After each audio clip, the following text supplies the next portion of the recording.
हाँ शिवोहम। आवाज आ रही है? चलो बहुत अच्छी बात है। क्या विषय चल रहा था अपना?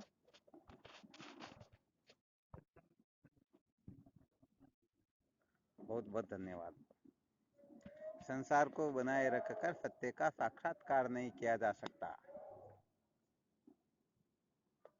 अच्छा, एक बात यहाँ पर विशेष रूप से अपने को नोटिस कर लेनी है, समस्त साधकों के लिए। आवाज आ रही है ना?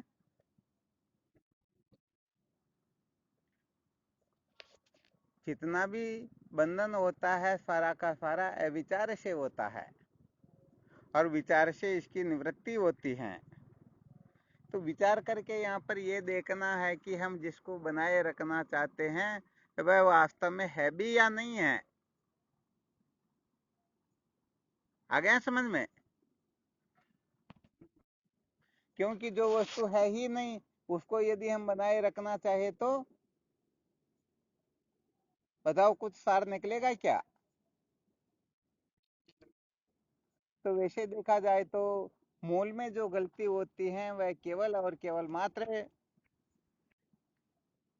अहम का इदम के साथ में तादात्म्यपन होना, इसी को अज्ञान कहते हैं। मूल में क्या गलती होती है?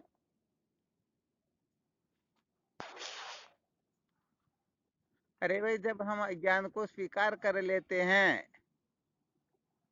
तो अज्ञान के स्वीकृत होते ही ये सारा का सारा बंधन उसी समय तैयार हो जाता है। जितना भी झगड़ा झमेला होता है ये सारा का सारा इस अज्ञान के स्वीकृत कर लेने मात्र से ये सारे के सारे।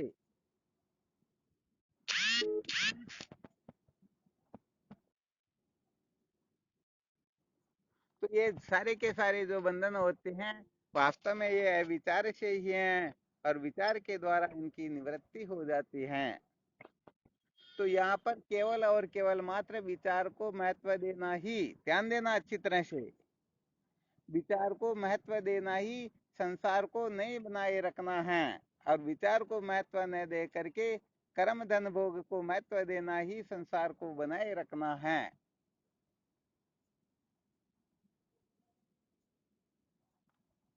आ गया समझ में? हाँ, ये यहाँ पर विशेष बात है कुल मिला करके। यदि हम महत्व विचार को दे रहे हैं तो वास्तव में विचार की दृष्टि से देखा जाए तो, ज्ञान की दृष्टि से देखा जाए तो न नानास्ति किंचन, वास्तव में कुछ हुआ ही नहीं, होगा भी नहीं, हो सकता भी नहीं।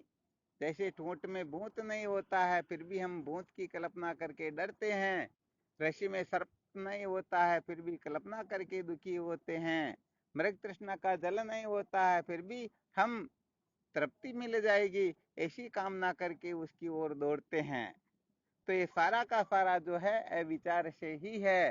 वास्तव में सत्य कहा जाए तो ये जितना भी बंधन है, ये कर्तृत्व भोक्तृत्व प्रचिन्नत्व संसारित्व, ये सारा का सारा विचार से है।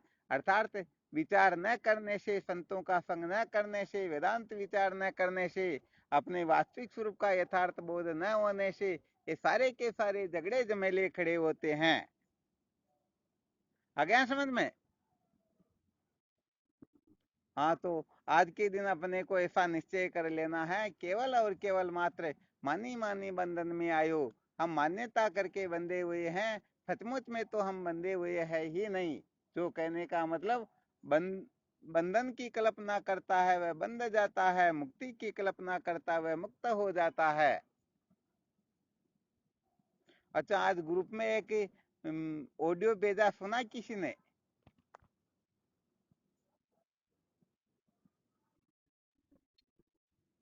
हाँ, एक तो, हाँ, दो भेजे थे। एक तो अपनी मीटिंग का था, और एक ऑडियो आज नए वर्ष के उपलक्ष्य में सुनाया था। यहाँ पर अजमेर में थे, गोपालाल जी के वहां पर थे। तो आज नया वर्ष शुरू हो गया ना, तो उस समय वो कार्यक्रम चल रहा था, तो 20-25 मिनट का होगा शायद।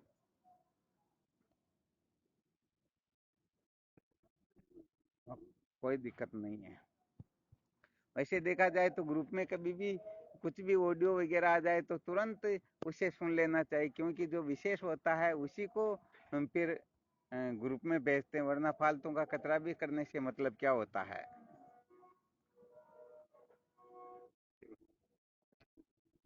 चलो कोई दिक्कत नहीं। तो कुल मिलाकर के इस रहस्य को हमें अच्छी तरह से समझना चाहिए कि वास्तव में समस्त दुखों की मूल क्या है, क्योंकि मूल मर्म को जाने बिना कभी भी दुखों का अंत होता ही नहीं। ये तो पक्का है या नहीं है?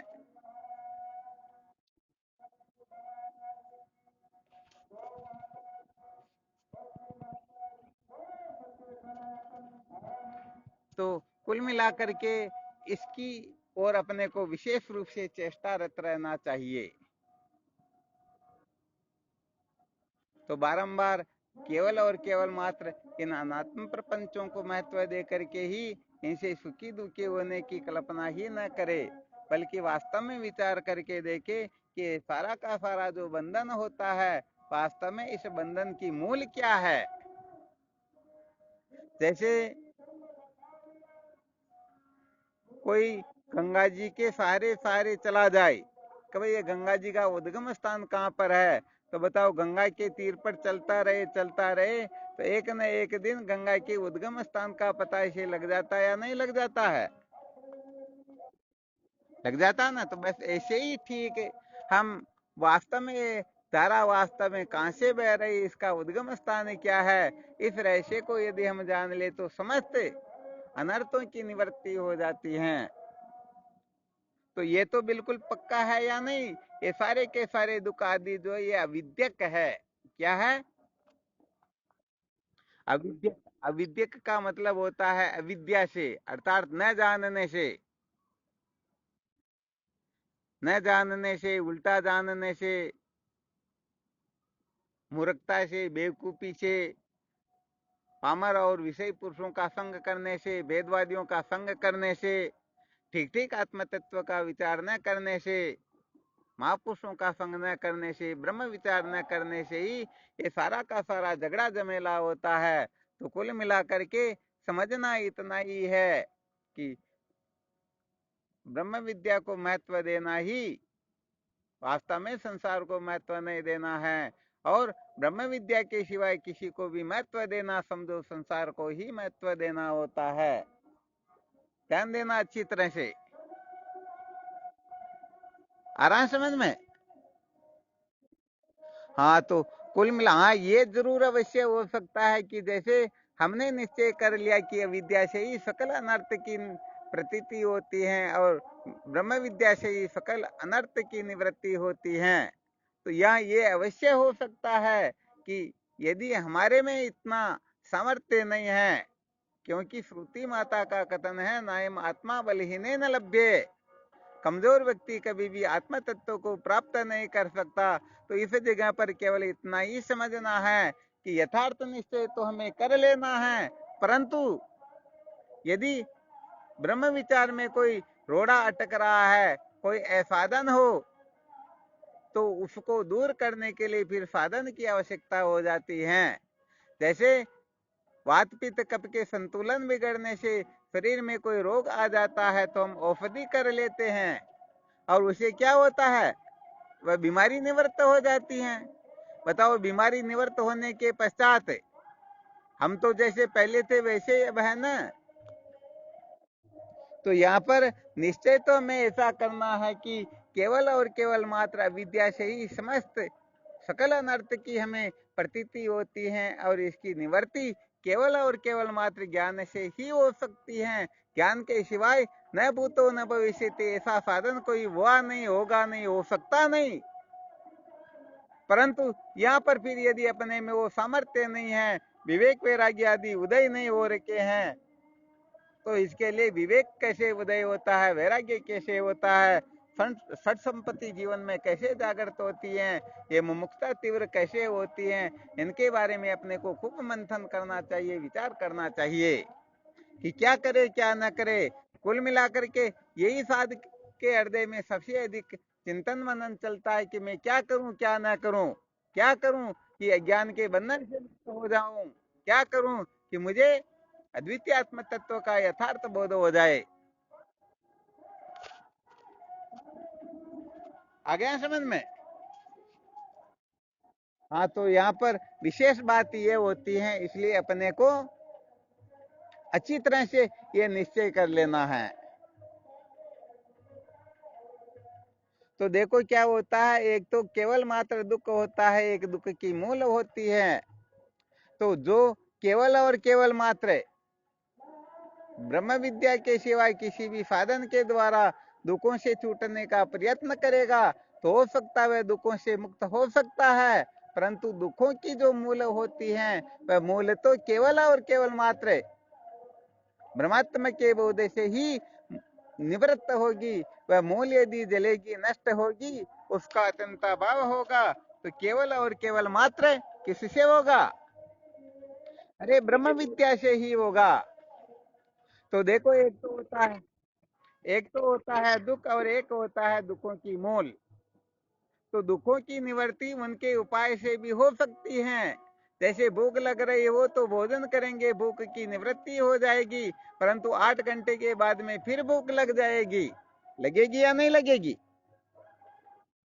हाँ, वैसे ऐसे ही संसार में जितने जितने उपाय है, उन उपायों के द्वारा यदि हम कुछ न कुछ करेंगे तो बस उतना ही दुख निवृत्त होगा, परंतु दुखों की जो मूल होती है वह मूल निवृत्त नहीं होती हैं। उत्तम साधकों के लिए केवल और केवल मात्र एक ही ब्रह्मास्त्र होता है। वह दुखों से मुक्त नहीं होना चाहता, दुखों से मुक्ति नहीं चाहता, बल्कि दुखों की मूल से मुक्ति चाहता है। अर्थात दुखों की मूल कैसे निवृत्त हो। जैसे चोर की माँ को ही मार दिया जाए तो बताओ चोर कहीं से प्रकट होंगे क्या? तो यहाँ पर कारण सहित कार्य की निवृत्ति जो होती है, जिसको अत्यंत निवृत्ति कहते हैं, ये अत्यंत निवृत्ति जीवन का सार होता है। तो अपने को निश्चय ऐसा करना है, ऐसा नहीं कि पैसों के अभाव में दुख हो रहा था, चाहे जैसे पैसों को हासिल कर लो, चाहे कमाई करके करो, चाहे किसी की आंख में मिर्च डाल के करो, चाहे किसी भी प्रकार से करो, तो ये दुख निवर्त तो हो जाएगा, परंतु सचमुच में ज्यादा समय तक दुख निवर्त नहीं होगा, थोड़ी देर के लिए ही होगा। दृष्टांत के रूप में समझ सकते हैं, कोई सोचता है कि मेरे पास में गाड़ी नहीं है, गाड़ी होनी चाहिए, ऐसा विचार करके वह गाड़ी ले आता है, तो गाड़ी के न होने से जो दुख था वह दुख तो निवृत्त हो गया, परंतु अब उस गाड़ी को रखने का दुख हो गया। घर में जगह नहीं है, बाहर रखता तो रात भर नींद नहीं आती है।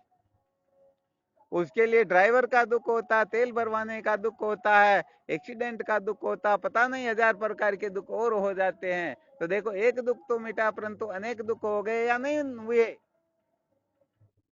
हाँ, इसीलिए वेदांत के अंतर्गत वास्तविक बात तो ये होती है कि यहाँ पर दुखों की निवृत्ति पर जोर नहीं दिया जाता है, केवल दुखों की जो मूल होती है उस मूल की निवृत्ति पर ही साधक सचमुच में प्रवृत्त होते, प्रयत्नशील होते हैं, उसी के लिए पुरुषार्थ करते हैं। आ गया समझ में?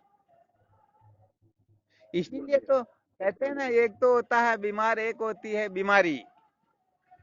तो बताओ, बीमार को मिटाना चाहिए या बीमारी को? हाँ, ये बीमार को मिटा देना चाहिए, वेदांत का रहस्य है। क्योंकि व्यवहारिक दशा में देखा जाए, यदि कोई बीमार को मिटाने की बात कहे, कोई डॉक्टर कह दे भाई तुम चिंता मत करो, मैं इस बीमार को ही मिटा दूंगा, तो शायद उस डॉक्टर के यहाँ पर भले ही वो 1000 वर्ष तक बैठा बैठा देखता रहे, परंतु एक भी मरीज उसके द्वारा पड़ जाएगा नहीं। तो वैसे व्यवहारिक धरातल पर जो होता है उसका तात्पर्य कुछ और होता है, वेदांत विचार के अंतर्गत इसका रहस्य कुछ और होता है। तो जो बीमार को मिटाता है वह डॉक्टर विश्वसनीय नहीं होता है, बीमारी को मिटाने वाला डॉक्टर ही विश्वसनीय होता है। परंतु वेदांत विचार के अंतर्गत बीमारी को नहीं मिटाया जाता, यहाँ बीमार को ही मिटाया जाता है, ताकि बीमार ही मिट गया, अरे भाई मुलजिम ही मर गया, अब बताओ मुकदमा किसके ऊपर चलाए? आ गया समझ में? हाँ, ये विशेष बात है। तो कहने का मतलब, यदि मुलजिम मर गया हो तो फिर मुकदमा किसी के ऊपर चलता नहीं, तो यहाँ पर ये बीमार कौन है? बस बीमारी क्या है? बस पुनरपि जननम पुनरपि मरणम पुनरपि जननी जठरे शयनम, बार बार जन्मना मरना, माँ के घर में उल्टे लटके रहना, यही तो बीमारी है। तब इस बीमारी से छूटने के लिए देखो बहुत लंबा विषय हो जाता है, इसलिए सुनाते नहीं, थोड़ा संकेत कर देते हैं। कोई धर्म का सहारा लेते हैं, कोई उपासना का सहारा लेते हैं, कोई योग का लेते हैं, कोई सांख्य का लेते हैं, कोई किसका लेते हैं, कोई किसका लेते हैं, अनेक प्रकार से उपाय करते हैं। इनके द्वारा कुछ समय के लिए शांति भी मिलती है, परंतु ये शांति स्थायी नहीं होती है, क्योंकि जिन साधनों के द्वारा हम साध्य की प्राप्ति करेंगे, तो उस साधन के अंतर्गत जितनी सामर्थ्य होती है, उतनी ही सामर्थ्य से वह साध्य हमें प्राप्त होता रहेगा। और जैसे ही साधन की शक्ति सीमित हुई और वह साध्य नष्ट हो जाएगा, जैसे श्रुति माता का कथन है ना, तदेते क्रम चित्तो लोकक्ष्यते एवं एवं मूत्र पुण्य चित्तो लोकक्ष्यते। जैसे हम संसार में कुछ करके मकान आदि बनाते हैं तो समय पा करके वह नष्ट हो जाते हैं, ऐसे ही कर्मों के द्वारा जो हम स्वर्ग का निर्माण करते हैं, तो जब तक कर्म का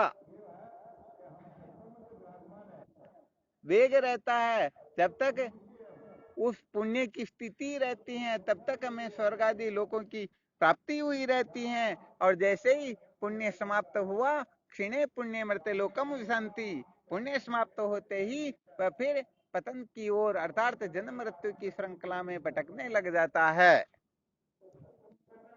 तो आज कहने का मतलब इतना ही संकेत करना चाहते हैं कि कुल मिलाकर के दुखों से छूटने का प्रयोजन अपना नहीं होना चाहिए। केवल और केवल मात्र प्रयोजन हो तो दुखों की जो मूल होती हैं, ये दुख क्यों होते हैं, उस कारण का निराकरण करो। उस कारण की निवृत्ति कैसे होती है, यदि ये कोई साधक विचार करेगा तो निश्चित रूप से वह सर्व दुखों की अत्यंत निवृत्ति और परमानंद की प्राप्ति का अनुभव करके सदा सदा के लिए कृतार्थ हो जाएगा। इसमें संशय नहीं करना चाहिए, क्योंकि वास्तव में दुखों का तो अत्यंत अभाव होता है। हमें रज्जु में सर्प की कल्पना करके दुखी होते हैं, छिपी में चांदी की कल्पना करके मौत मनाते हैं। वास्तव में देखा जाए तो इनकी सत्ता ही नहीं होती है। तो कुल मिलाकर के माने माने बंधन में आयो, हम मान्यता करके बंधे हुए हैं, वास्तव में बंधे हुए हैं नहीं। आ गया समझ में? हाँ, तो ये विशेष सूत्र है। तो विचार किया, आज नया वर्ष है तो आज सत्संग ऐसे रह जाएगी, वैसे सत्संग चल गई, चल भी रही। मैं एक तरफ बिल्कुल ही एकांत स्थान पर आकर के, जहाँ चारों ओर घास फूस पता नहीं क्या क्या, उसी के बीच में बैठ के सुना रहा हूँ कि आज एब्सेंट तो नहीं रखें, ठीक नहीं रहेगा। तो अपने को कुल मिला करके हाँ ये निश्चय कर लेना है कि दुखों की जो मूल होती है, उसी से हमें छुटकारा प्राप्त करना है। तो सचमुच में नियम से दुखों की निवृत्ति स्वतः ही हो जाएगी। जैसे वृक्ष की मूल को काट दिया जाए तो क्या होगा? अरे, हो सकता है एक दो दिन तक वह वृक्ष हरा दिखाई दे, परंतु बताओ सूख जाएगा या नहीं सूखेगा? हाँ, बिल्कुल निश्चित रूप से सूख जाएगा। तो कुल मिलाकर के अपने को दुखों की मूल पर प्रहार करना है। और समस्त दुखों का मूल कारण क्या है? हाँ, भगवान राम गीता में कहते हैं, अज्ञान में वैसे ही मूल कारणम। हे लक्ष्मण, केवल और केवल मात्र ज्ञान ही समस्त दुखों का मूल कारण है। तो अच्छी तरह से हमें निश्चय कर लेना है, इस संसार में जितना भी झगड़ा झमेला होता है, जितना भी दुख अशांति आदि होती है, सारी की सारी नासमझी से होती है, ज्ञान से होती है। यदि ज्ञान निवृत्त हो जाए तो कहने का मतलब हमारा जीवन इतना सहज, ऐसा आनंदित हो जाता है कि हर जगह हर अवस्था में हर प्रकार से आनंद ही आनंद होता है। खाओ तो पियो तो उठो बैठो तो चलो फिरो तो मिलो बिछड़ो तो, अरे जन्मे तो सुख मरे तो सुख, कहीं दुख नाम की वस्तु रहती ही नहीं। परंतु ठीक ठीक तत्व बोध हो जाए, सर्वात्म भाव की स्थिति हो जाए, अब बताओ उसके लिए क्या क्रिया, क्या कारक, क्या फल, कुछ शेष रहा है क्या? यावद हेतु फलावेश संसारस्तवदायत क्षीणे फलावे वैसे संसारम न प्रपद्यते। ठीक है ना? यावद हेतु फलावेशे संसारस्तवदायत क्षीणे हेतु फलावेशे संसारम न प्रपद्यते। जब तक हेतु और फल का आग्रह है, आ गया समझ में? जब तक क्रियाकारक फल में हमारा आग्रह बैठा हुआ है, मुझे तो यही करना है, मुझे तो इसका यही फल मिलना चाहिए, ऐसा होना चाहिए, ऐसा नहीं होना चाहिए, ऐसा क्यों हो गया, ऐसा हो गया तो मैं मरूंगा, मार दूंगा, ऐसा वैसा कर दूंगा, इसे ही बेवकूफी कहते हैं, यही नासमझी होती है, यही मूर्खता होती है। आ गया समझ में? तो ये जब क्रियाकारक फल में जीव अटका हुआ रहता है, अपनी मन की कल्पना के अनुसार जीता है, बुद्धि की कल्पना के अनुसार जीता है। तात्पर्य यह है कि कल्पना के अनुसार जीने का मतलब होता है मन को महत्व दे करके जो जीता है, बुद्धि को महत्व दे करके जो जीता है, तो समझ लेना चाहिए वास्तव में वह क्या होगा। अरे जो मन को महत्व देता है, जो बुद्धि को महत्व देता है, मन बुद्धि को महत्व देने वाला निश्चित रूप से क्या होता है? हाँ, मन बुद्धि को महत्व देने वाला निश्चित रूप से दुखों से महादुख, कष्ट से महाकष्ट की ओर ही प्रवृत्त होता है, उसको यही प्राप्त होता रहता है।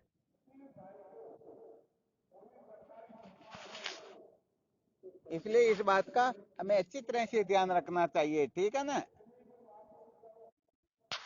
हाँ, तो फिर कहने का मतलब बात कुछ और हो जाएगी। इसलिए असुप्ते रामर्ते कालम नयद वेदांत चिंतया, जागने से लेकर के सोने तक, जन्म से लेकर के मृत्यु तक केवल और केवल मात्र वेदांत का ही विचार करना चाहिए। ये होता है मानव जीवन का वास्तविक रहस्य, वास्तविक सार।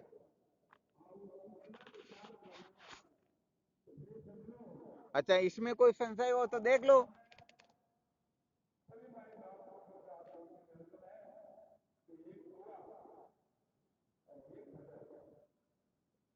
स्पष्ट रूप से समझ में आ गया ना? मूल सहित जग आनी बिन हवे न दुख, हवे न त्रिविध दुख ध्वंस। जब तक दुखों की मूल सहित निवृत्ति नहीं होगी, तब तक इन त्रिविध दुखों की भी निवृत्ति होने वाली है नहीं। कोई 3 प्रकार के दुखों से छुटकारा प्राप्त करके समझ लेते हैं कि हमने मानव जीवन को सार्थक बना लिया, तो ये सांख्य का विचार यहाँ पर सफल नहीं होता है। क्योंकि 3 प्रकार के दुख जो है निवृत्त होने पर फिर हो जाते हैं, परंतु दुखों की जो मूल है, यदि उस मूल को निवृत्त कर दिया जाए, मूल यदि निवृत्त हो जाए, तो सच्ची बात यह है सदा सदा के लिए सर्व दुखों की निवृत्ति और परमानंद की प्राप्ति हो जाती है।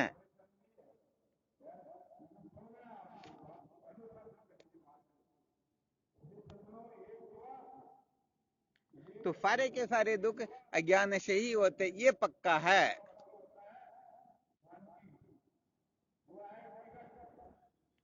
तो हमें अधिक से अधिक क्या करना चाहिए? बस अज्ञान की निवृत्ति कैसे हो, बस ये विशेष रूप से ध्यान रखना चाहिए।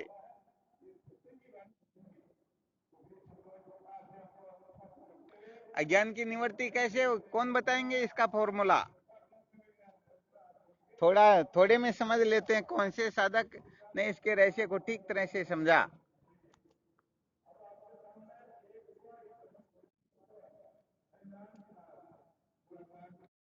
अज्ञान की निवृत्ति का फॉर्मूला क्या है?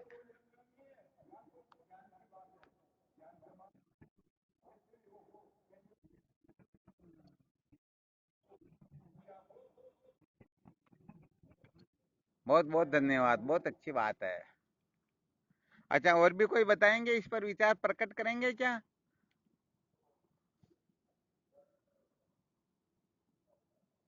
इसमें तो किसी को संशय करना ही नहीं है। वास्तव में अज्ञान का विरोधी केवल और केवल मात्र ज्ञान ही होता है।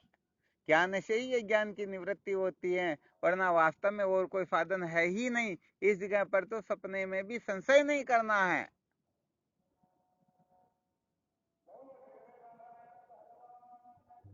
अच्छा, समझो कोई ब्रह्म विचार में कुशल न हो, उसे फिर क्या करना चाहिए? अच्छा, यहाँ पर ज्ञान का मतलब क्या होता है, थोड़ा यहाँ पर भी स्पष्टीकरण कर लेते हैं, क्योंकि जानकारी का नाम तो ज्ञान होता ही नहीं। ये बड़ा बड़ा विलक्षण प्रश्न हो गया समझो। एक तरह से जो इसका उत्तर देंगे समझो वह बड़ा विलक्षण प्रतिभा वाला है। हाँ शिवम बोलो। क्या होता? हाँ, ब्रह्मात्मा के बोध का नाम ज्ञान होता है, परंतु प्रक्रिया प्रश्न क्या किया गया?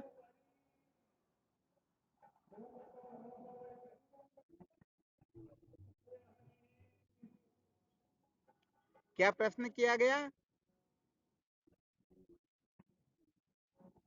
साफ आवाज नहीं आ रही है।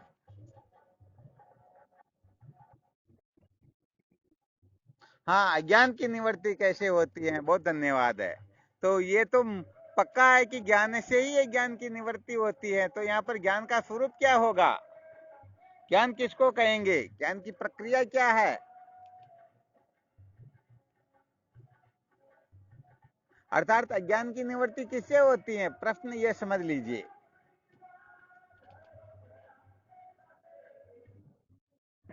हाँ, ये तो अज्ञान का विरोधी ज्ञान, परंतु ज्ञान का स्वरूप क्या है फिर?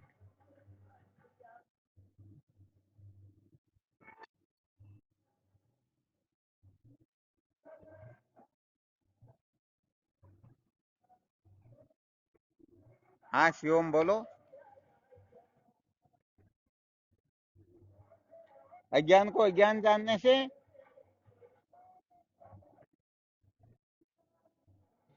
चलो, बहुत अच्छी बात बताई। और भी कोई साधक? हाँ, बहुत अच्छी बात। जीव और ब्रह्म के भेद का निश्चय ये ज्ञान का स्वरूप होता है। चलो, और भी कोई साधक बोलिए। अज्ञान की निवृत्ति कैसे होती है?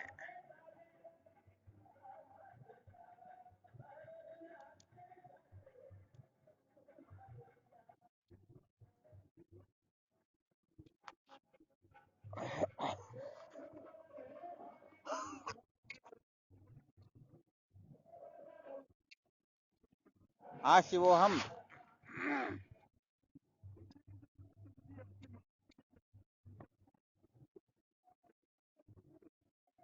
चलो, बहुत अच्छी बात। और भी कोई सुनाओ। गुरुदेव के मुख्य तत्वमसी माँ वाक्य के अर्थ का श्रवण करने से।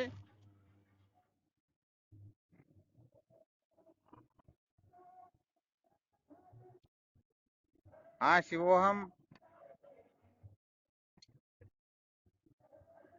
हाँ चलो, ये भी बहुत अच्छी बात है। अधिष्ठान के ज्ञान से अज्ञान की निवृत्ति होती है या अध्यस्त की निवृत्ति होती है। चलो, बहुत अच्छी बात। और बोल रही है, अज्ञान की निवृत्ति कैसे होती है?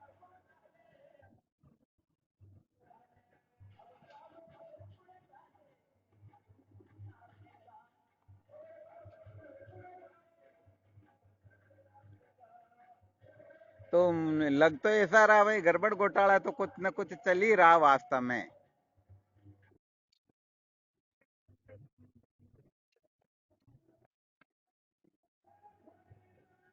अच्छा, अब वो ऐसे ठीक ठीक बता रहे, फिर भी थोड़ी सी गड़बड़ रह रही भाई।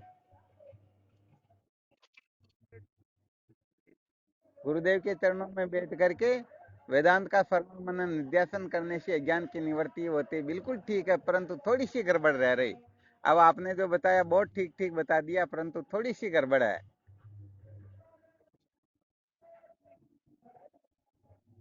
ये तो बता दिया ना।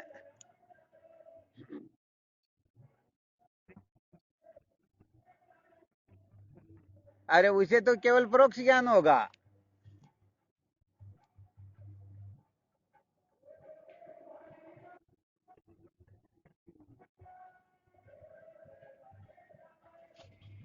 इसका मतलब मंथन में गड़बड़ी चल रही वैसे देखा जाए तो।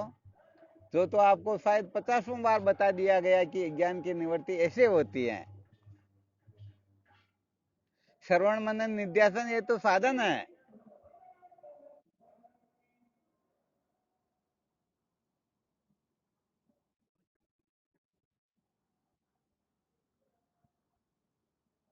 साक्षात साधन किसको कहते हैं?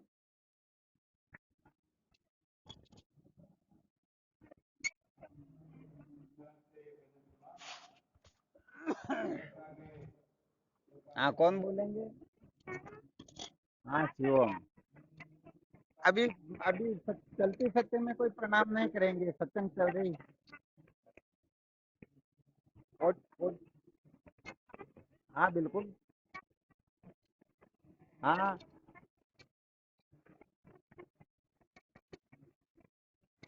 हाँ बिल्कुल, 100% सत्य बात है। परंतु वो ज्ञान होता कैसे है? हाँ, बहुत अच्छी बात, ज्ञान कैसे होता प्रश्न ये है। अच्छा, ऑडियो को बंद कर दो।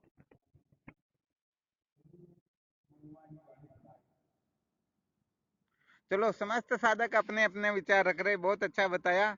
परंतु अब थोड़ा याद दिलवा देते, क्योंकि वास्तव में जो सूत्र होता है इसको साधक बहुत जल्दी भूल जाते हैं। तो अज्ञान की निवृत्ति होती है ब्रह्माकार वृत्ति से। बताइए, आपको कितनी बार बताया हुआ ये? अरे, श्रवण मनन निधिध्यासन ये अंतरंग साधन है। और तत्वमसि जन्य महावाक्य से जन्य जो अखंडार्थ दी अर्थात ब्रह्माकार वर्ती होती, उसको ज्ञान निवर्ति का साक्षात साधन कहते हैं। क्या आपको नहीं बताया क्या? हाँ, बिल्कुल बिल्कुल बताया। तो अब अच्छी तरह से ध्यान रखना कि ये ब्रह्माकार वर्ती जो है, यही अज्ञान की निवृत्ति का साक्षात साधन है। अज्ञान की निवृत्ति ब्रह्माकार वर्ती के सिवाय किसी से होती ही नहीं। यदि श्रवण से ब्रह्माकार वर्ती उदय हो गई तो समझो उसी समय वह तत्क्षण ज्ञान को भस्मीभूत कर देगा। यदि किसी की श्रवण से नहीं हुई तो मनन से, मनन से नहीं हुई तो निध्यासन से। क्योंकि श्रवण मनन निध्यासन करने से जो वर्ती उदय होती हैं, उस वर्ती का नाम होता है ब्रह्माकार वर्ती। और वह ब्रह्माकार वर्ती ही विद्या को मूल सहित भस्मीभूत करती है। चलो ठीक, इसमें संशय हो तो कल फिर इस पर विचार करेंगे।